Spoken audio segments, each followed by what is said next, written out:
So guys, once we get to this screen, or we're just on any screen in the Windows 11 setup page, you want to click on Shift and F10 on your keyboard at the same time. Click on Shift and F10, and now this will come up.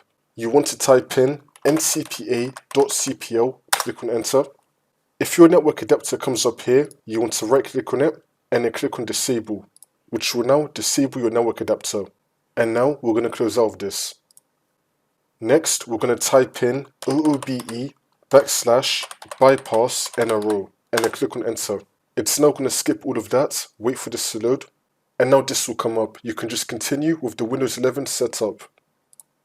Once it says, let's connect you to a network, you want to select, I don't have internet. Don't worry, we're going to enable our network adapter later on. I'm just going to go through all of this and I'm going to skip the video to when we're in the Windows 11 desktop.